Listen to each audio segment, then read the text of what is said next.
Okay, welcome back everyone.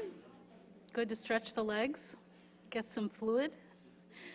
Okay, our next speaker is Dr. Susan Johnson from the University of Colorado School of Medicine. She's happy to be here because she left a big snowstorm falling when she left. Dr. Johnson's research focuses on factors that influence the development of children's eating patterns and preferences. She directs the research group at the Children's Eating Laboratory, which investigates the effects of child feeding practices on children's food preferences and energy intakes. As a member of the Colorado Nutrition Network, Dr. Johnson assisted in the development of innovative preschool nutrition education materials that are experiential and developmentally appropriate. And she conducts and evaluates nutrition interventions in child care and Head Start settings. Dr. Johnson will speak to us today about eating behavior in young children. Dr. Johnson.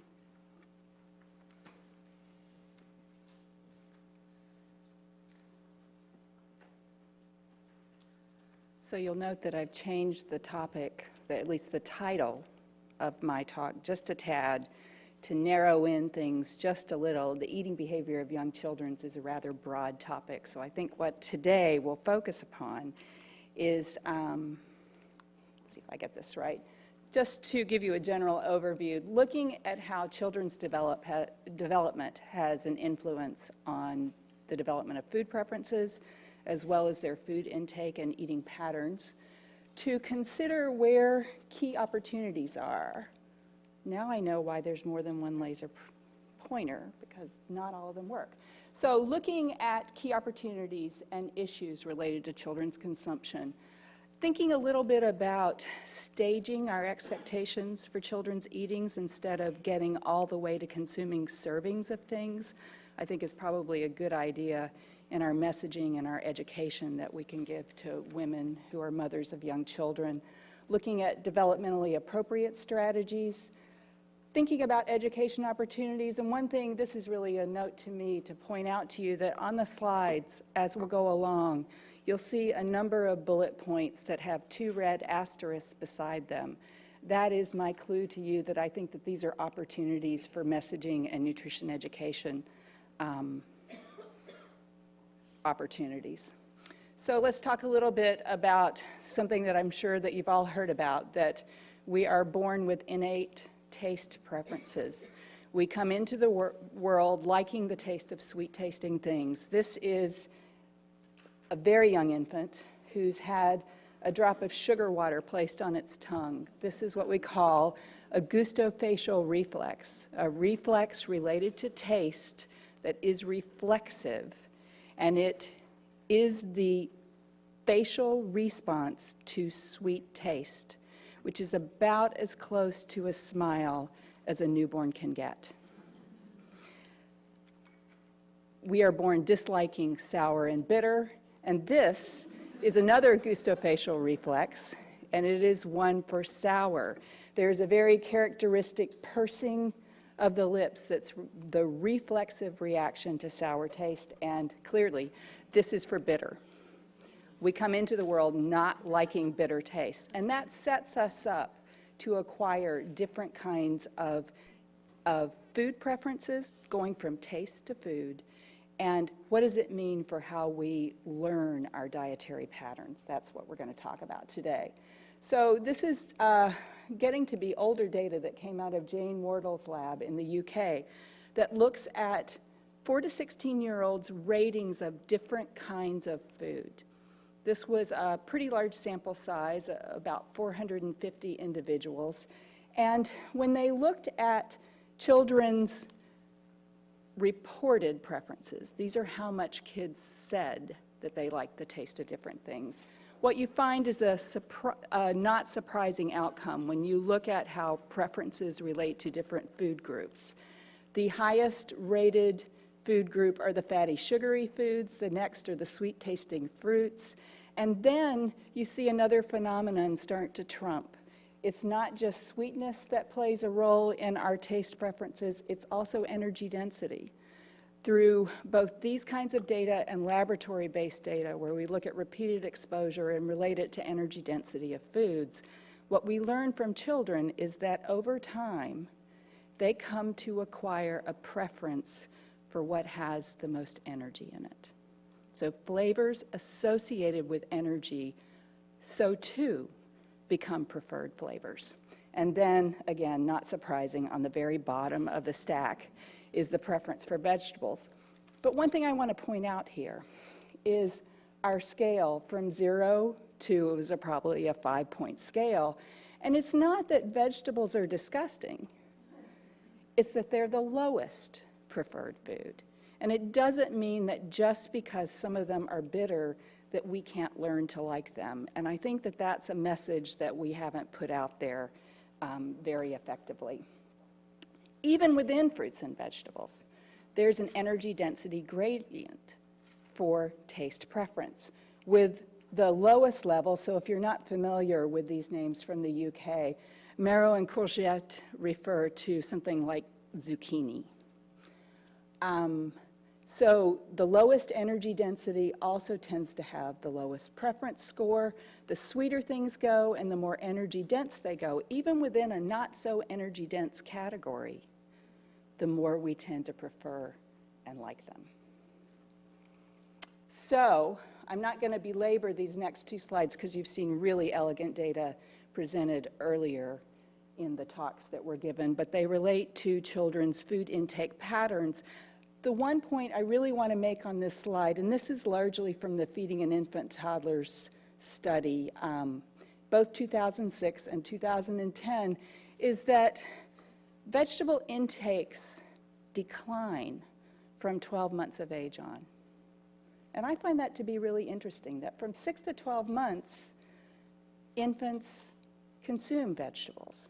But after that, vegetable acceptance falls off, both with respect to the total amount and to the variety that's consumed. The good news out of FITS 2 was that dark green vegetables hit the top 5. I believe that was broccoli. And that the interesting news is that in 1 to 3-year-olds, irrespective of who you are and where you come from, the vegetable intakes were below the dietary guidelines for Americans. And I think that you saw that convincingly shown in the previous slide. I'm going to skip past this one, and I'm going to talk a little bit more about the biology of taste. I showed you a slide that had reflexive reactions to different tastants, and sweet taste was clearly the preferred taste. The thinking on this is that this is an evolutionary adaptation that ensures us of a couple of things. This is teleologic, this is interpreted data, but it suggests that we have come to like the taste of sweet tasting things, A, because generally they are less toxic or not toxic, whereas bitter can be a signal for toxicity. And they tend to come with calories, so that from an evolutionary perspective, it's adaptive to like sweet tasting things. Coincidentally, the taste of breast milk tends to be on the sweeter side, and so we come into this world liking the taste of what it is that we're supposed to be consuming. And that's a very convenient and adaptive trait. It doesn't mean, however, that individuals, children or adults, will never learn to like the taste of other things. It simply means that there's a different trajectory for those other tastes. It does, however, explain the attractions to the high energy density, high sweet containing foods that we've developed over time. Children learn. Isn't this a great thing? It's not just about what they learn in school, it's also about what they learn through taste and eating and physiological feedback. They learn what's safe, and they learn to like things that they're not predisposed to like just because they're sweet. Early experiences have a dramatic impact on children's learning. There's evidence to suggest that flavors from the maternal diet both enter amniotic fluid, where in the 2nd and 3rd trimester, the fetus, through fetal gulping, gulps amniotic flavors or amniotic fluid and gets exposure to those flavors. And also there's better evidence from human milk that flavors from the maternal diet enter into human milk, and that the breastfed infant has an entirely different eating experience than the formula-fed infant. And this is not to disparage formula, but it's just to point out the obvious. I think Leanne Birch, who you all know, is known for saying that infants who are breastfed get a smorgasbord, and infants that are formula-fed get the same experience repeatedly, but it's much narrower. The thing that you don't often hear about flavors in breast milk is that the degree to which those flavors enter milk has a high degree of individual variability with the mother. So it's not a given that because mom eats caraway, that caraway is going to show up in a really strong way in the human milk. But there's a better chance of that happening than for the infant who only receives formula. The reason why I put a double asterisk there is I think that knowing that your infant has a different eating experience when they're breastfed, not just from a transactional standpoint and from a nutrient standpoint, but from a flavor standpoint and an experience standpoint. It's different for the breastfed infant. And that's a powerful message to mothers, to initiate breastfeeding and perhaps even to continue breastfeeding longer if they think that flavors are coming into milk and that B, perhaps that will ease the transition to solid foods that's so difficult for some moms. So there's a potential for a key message.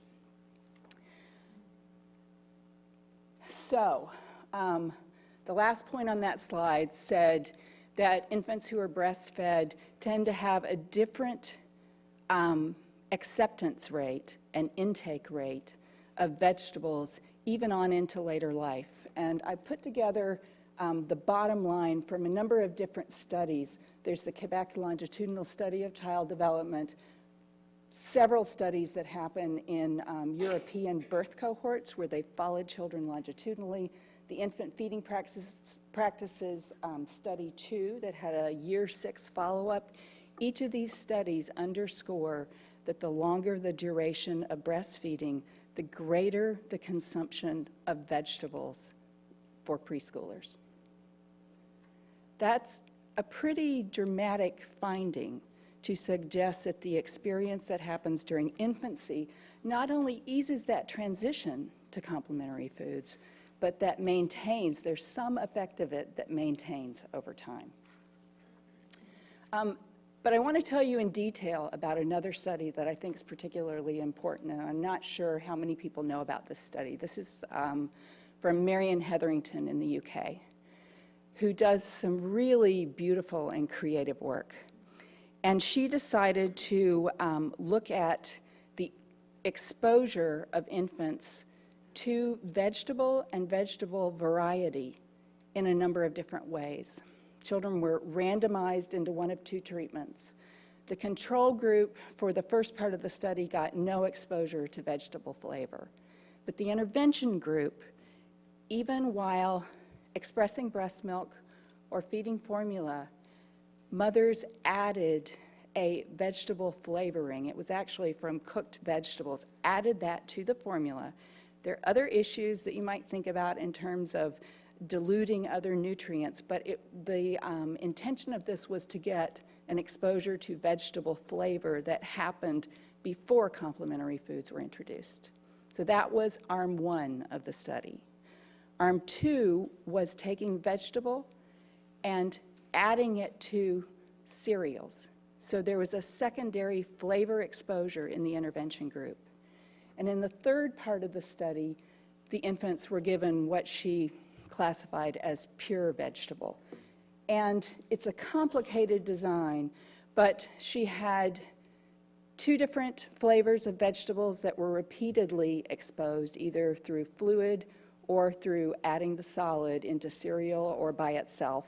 And then she had another set of incidental vegetables that really the purpose of those exposures was to see whether increasing preference for one vegetable would generalize to better acceptance of other vegetables. And she had a control group that only received the pure vegetable purees. So they had no exposure for the first 2 arms of the study, and then she measured intake over this last bit. And I don't expect you to read all the different bars that are in there, what I do want you to pay attention to are the dark green bars represent the intakes of the intervention group, and the light green bars represent the intakes of the non-exposed group. And you can see that in every case, and most of the time significantly, the children, the infants in the exposed group consumed more vegetable than the kids in the non-exposed group. What is in the fine print down at the bottom of the slide is the different kinds of vegetables that they measured consumption of. And in fact, what they found is that children in the intervention group who experienced the flavors early on consumed more vegetable irrespective of what vegetable they were offered. So repeated exposure has a dramatic effect for coming to like and eat a single vegetable, but early exposure to a variety of flavors seems to have an impact on generalizing intake of vegetables, period. So there are two very key messages. Repeated exposure seems to always work. If children get the same flavors over and over, they tend to learn to like them. But early exposure to a lot of different flavors seems to make it easier to introduce yet another novel flavor. And that perhaps aligns with the experience that infants get during breastfeeding, that they get incidental exposure to a lot of flavors, and it seems to serve to ease that transition to complementary feeding. Okay. Oh, the information that I wanted to make sure to tell you is in these repeated exposure paradigms, we've done these studies in a number of different ways with lots of different kinds of foods. There are studies out there in the literature that look at repeated exposure to artichoke, to tofu, to daikon radish, to lentils. The bottom line is that introducing it early seems to have a positive effect. Introducing it often is a necessary criterion, especially once children hit the preschool years, and that variety is really important as well. Okay. Another element, though, of this early feeding stage of the transition to complementary foods is related to texture. Jillian Harris is part of a group who did this work, and her work largely focuses on the acceptance of different textures of food. This is a bit of a complicated slide, but they measured intakes of 12-month-olds of both pureed vegetable and chopped vegetable. They looked at length of feed, mother's rating of the child's acceptance of the food. This category is intake. You need to multiply this times 10. I changed the scale so that everything would fit nicely on the same scale. So it should be about 70 grams of intake versus 24 grams of intake, grams per spoonful, and the number of spoonfuls in a feed. What you see is that for 12-month-olds, the length of the feed was longer for the chopped vegetable, and I want you to think about what that means in terms of mom's time and her effort during a feed. If it takes longer, what is she going to be willing to do? The mothers rated that the children liked the pureed vegetable better. They ate far more of the pureed vegetable. Remember, it's 70 grams versus about 24 grams. But here's the caveat, that when you look at the amount of vegetable that will fit on a spoonful, it's very, very different for the pureed and the chopped. It takes a lot more spoonfuls to get to 70 grams of intake of a chopped vegetable than it does of a pureed one. And again, that explains part of the time that it takes to eat that amount of chopped vegetable. And the number of spoonfuls, they gave up a lot earlier. And I suspect that's partly related to the amount of work that it takes a 12-month-old to eat something that's chopped. Why am I making such a big deal about this? So, what explained the differences in the amounts that children ate? First of all, this is a no-brainer. The kids who had more teeth ate more chopped vegetable. Okay, but in addition to which, through the questionnaire measures that they did, the children who had early experience with vegetable and earlier experience with chopped vegetables ate more chopped vegetable, ate the more textured vegetable. And that's probably, A, because they had the experience, and through the experience, they developed the oral motor skills to be able to handle the chopped vegetable. Those who reported, when the moms reported that the children had more dietary variety, also ate more vegetable. But this number that they reported that their infants were eating was astonishing to me. The range in the number of foods that the child was eating was 13 to 87, and the mean number of foods that they reported that their children ate was 53. And that doesn't measure up well with other reports that we have of young children's variety of intake. Means for children who are 2 to 3 is usually around 25 different foods that they consistently eat. So this is a little bit of a flag in this data.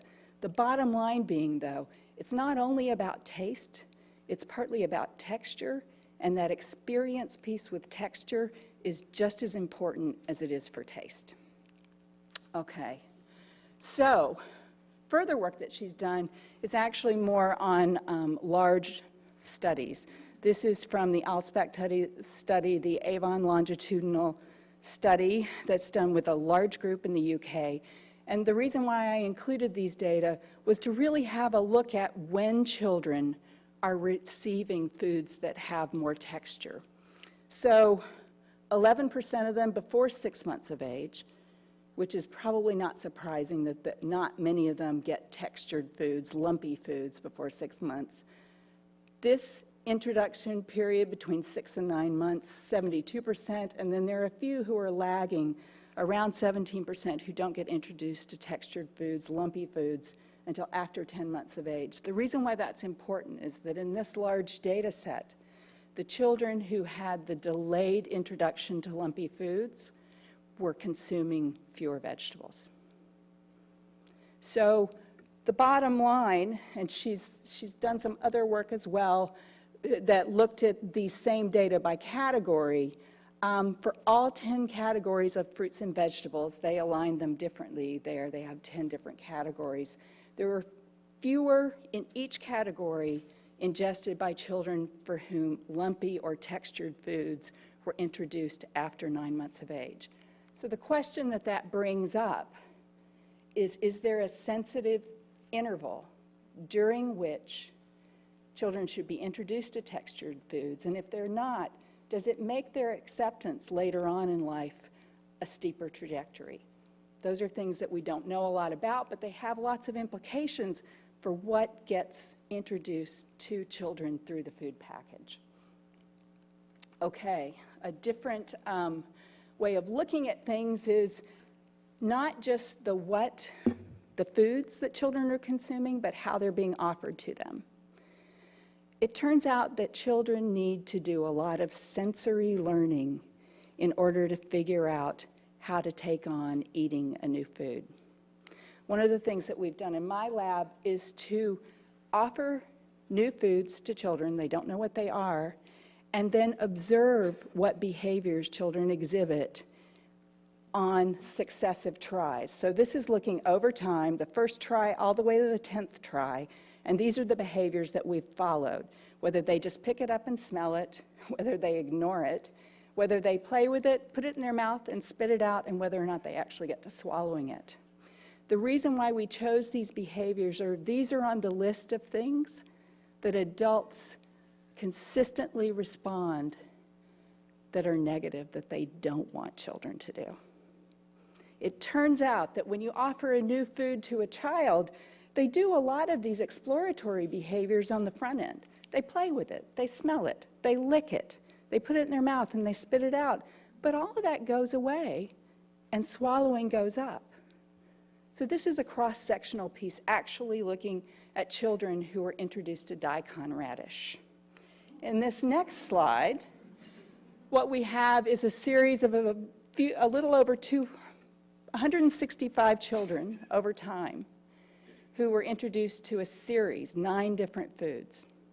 And we tracked these children longitudinally from the age of 4 through the age of 6 to see what kind of exploratory behaviors that they would exhibit. In the beginning, They do a lot more of these things that we're not so happy about them doing. But here's the good news, is that over time, those all disappear, as do food refusals.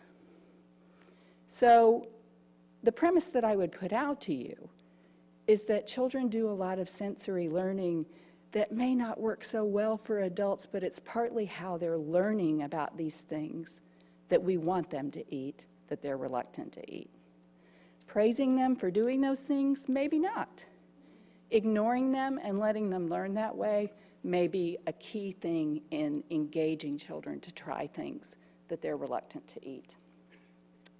What we know about exposures is that for older children, for 4, 5, and 6-year-olds, it takes somewhere around 8 to 10 exposures to a novel food before children come to prefer it and like it.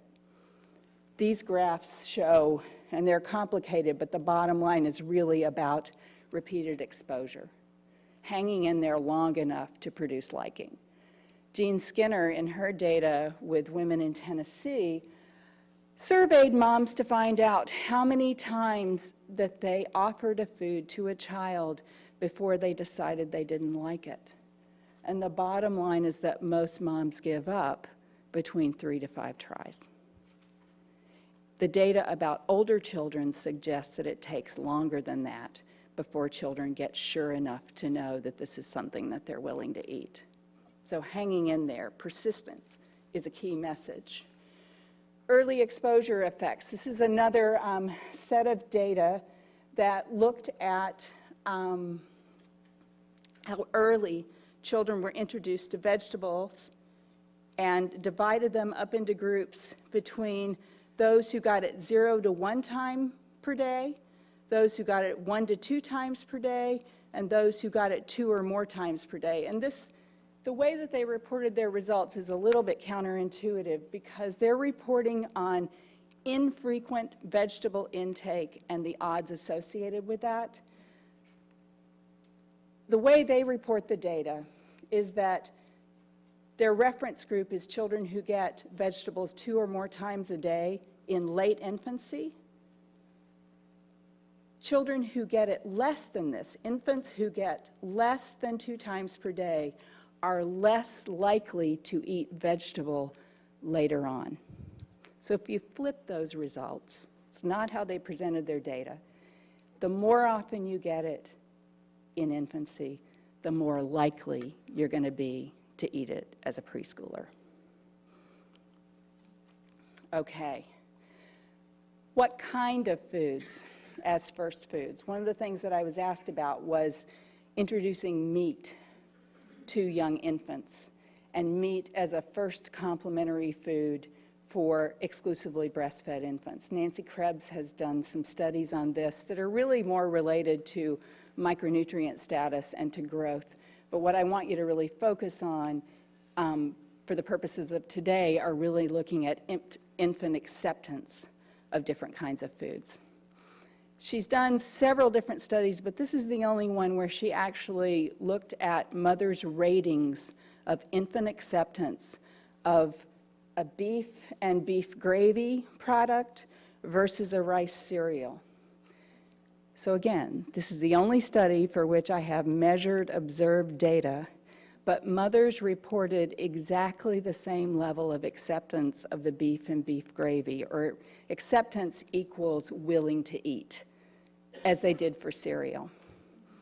I think what we hear quite a lot from mothers is that children don't like meat products that come in jars.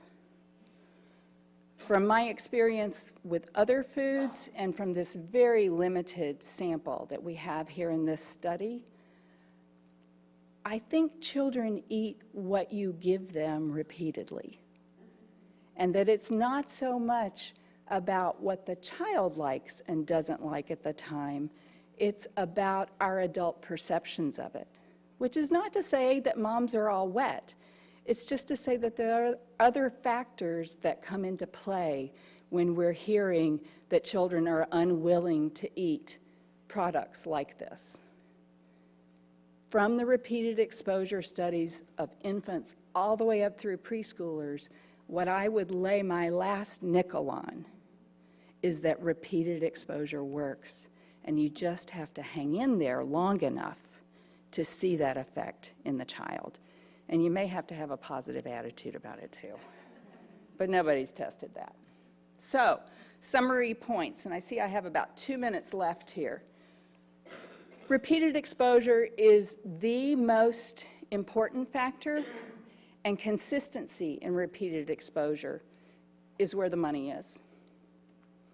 There may, however, be sensitive periods for the introduction of complementary foods, especially related to variety and to texture. Rotating foods, getting that variety in there during the period of introduction of complementary foods may help in helping children learn to like a greater variety of foods later on in the preschool years when things tend to get pretty difficult. Texture is best introduced before 10 months of age. Early introduction, and I don't mean before the guidelines, I mean early on in that period that we're recommending children get complementary foods, does seem to be related to preschooler intakes, that difficult period. The part that I didn't cover in a slide is that there's some data to suggest that there's better acceptance when it starts out as a family food that the whole family is eating rather than a food that's only being offered to the infant. But I think that needs a little more data and support to back it up. Exploratory behaviors are necessary for children's learning, and supporting those is really important. And as I was thinking, sitting out in the audience this morning, the last point that I would add to this is that I think there's some key opportunities for messaging for mothers that could be motivating, related to the kinds of foods that they're ingesting when they're pregnant and how those flavors may have an impact on their children's acceptance of solid foods later, and certainly in how breastfeeding and the flavors that are carried into breast milk may ease that transition into infant feeding and maybe even beyond. So I hope I've given you something to think about. Thanks so much.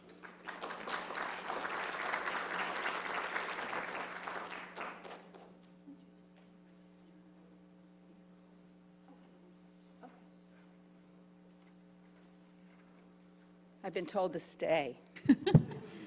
Do we have any questions for Dr. Johnson?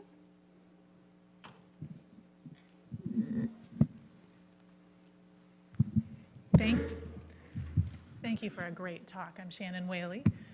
I agree, there are many opportunities for education that emerge from your presentation. So thank you for being so complete with some terrific slides that I'd actually like to steal and use in our Wix sites. So redacted. Exactly, we'll talk about that later. My question is this, it has to do with the number of exposures, and I think the literature is quite clear on this, that you need this large number of exposures. If I'm a mom, though, with limited financial resources, how do I keep doing that, knowing that I might then be throwing away food multiple times before I get to that? I'm wondering if I can ask you to put my slides back up. I had two different stopping points in this presentation, and I think I can speak to that a little bit later on in my slides. If you can give me control of my slides. I want you, if you can't give me, let's see if I can get there. Wow, I'm not going to be able to do it seamlessly, so I'll just talk you through it. So I think that part of our expectation is that it could be better focused on the difference between an exposure and consumption. What the literature speaks to really is mostly exposure. And for the older children, the 3, 4, and 5-year-olds, it does probably take that at least 6 to 8 exposures before you're going to see a real difference in what they tell you about liking it. There are very few studies out there that have actually followed consumption in that older age group. It's okay, don't worry about trying to find the slides. So I think part of what we should be talking to people about is reducing expectation. And that actually brings me to one of the materials that is on the WIC-Works website. That's hard to say. It's a book, The 2-Bite Club. And the message that's in those materials that's really good says, if you try it, you might like it. That's a good message. The problem that's in the material is that the first time the child tries it, she loves it. And that's unrealistic. That's not how it goes. So focusing, if there is a way to make tastes of things small as opposed to servings, and promoting the capacity to do that perhaps from the family plate instead of food that's specifically bought for that child, I think that's a more effective strategy, because then you can focus on trying and not eating a big portion of it, and then nothing goes to waste. So there needs to be a new model that considers exposure leading to willingness to try something, becoming familiar with it so that you can actually have an impact on consumption. It's a 4-step process, not a 1-step process. Thank you. Any other questions? Okay, thank you very much, Dr. Jones.